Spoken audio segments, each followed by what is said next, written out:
Let's start with Justin Fields and the quarterbacks. I'll say this. Justin Fields looks impressive. At times, you look at him and you say, that was a tough throw. You got to kind of overcome that. But at times, he does something crazy, and you go, okay, that was very impressive. That was something that Justin Fields could probably only do, is probably the only person who would pull something like that off. I think that's where I stand just 2 days in, and there's plenty to do, but just 2 days into organized team activities, I look at it and I say, if you're sticking with Russell Wilson, he's the safe bet. He's the guy that he looks like a 9-year vet. I don't know how impressive it is, but it's only 2 days. There hasn't been any like glaring, oh my gosh, this looks terrible.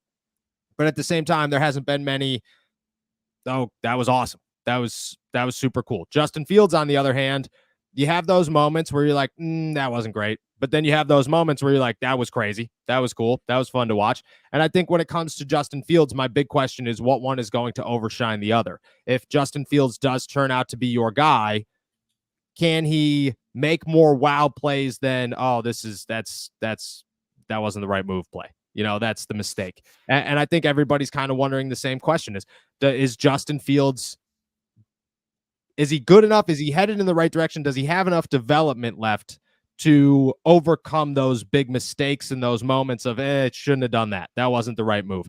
And because on the other side of it, you got a playmaker. You got a dude. I mean, you walk up to him, he looks like Cam Newton. He's as big and as thick as Cam Newton, which was very impressive. And maybe it's just because, Russell Wilson is not a massive human being, and Kyle Allen kind of looks like Mitch Trubisky. So you're just looking there going, okay, two normal sized people. And then Justin Fields is standing there looking pretty impressive.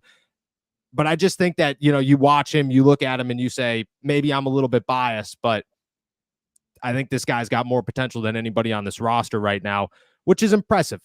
Let me ask this. Do you judge it? And you haven't been there. I understand this, but do you judge it? Because I think I have an answer on my end. Do you judge Justin Fields off of the mistakes or the wows when you're looking at it and trying to say, okay, well, Russell doesn't give you the wows, but he also doesn't give you as many mistakes. Are you taking the wows or are you taking the comfort? Well, I think the thing that you look at with Justin Fields is you knew the book on him coming in. The question is not about the wows, because you're going to get the wows. The question is, what's the nature of the mistakes? Is it mental? Is it physical? Is it something that can be worked out with Tom Arth and the Steelers training staff?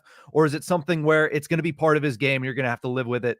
Whether you like it or not, it's going to be part of his game. If it's something you can work out, then I'm willing to forego that. But I think at this stage of the offseason, you're looking for that, consistency, especially, as we'll talk about, breaking in a very new wide receiver core, a very, at certain levels, an experienced wide receiver core that are going to get some opportunities that they might not have gotten in the past. So I think for that, you want a little bit more consistency. And that's why I think throughout the offseason, you're going to see Russell Wilson get those first opportunities. And even if it is a QB competition, you're going to see Russell Wilson in that pole position, as Mike Tomlin likes to say, more often than not, because they're trying to, it's not just about the quarterbacks here.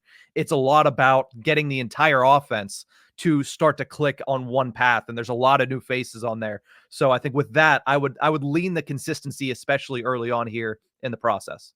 Yeah, I think when it comes to pole position, who's in the leaderboard right now, I agree with you. I think I look at Russell Wilson and I say, look, you're just going to take comfort because that's easy. It's easier to adjust to these guys. You want to get a lot of guys rolling in a new offense. That's the thing.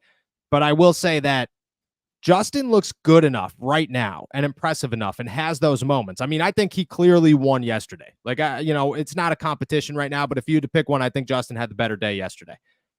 The way I look at Justin Fields is I didn't know if he was going to showcase enough compared to Russell Wilson that he would get an actual opportunity. We literally talked about this yesterday, where you looked at Justin Fields and you said you'd have to really ball out. You'd have to really showcase how impressive you could be to surpass Russell Wilson. It's only been 2 days, and I think I've already seen some of that. Like, I think I've seen Justin do some things where you're like, I don't know, man. If I'm watching that, if I'm the coaching staff, I'm looking at that going, tomorrow you're going to get a couple more reps with the first team.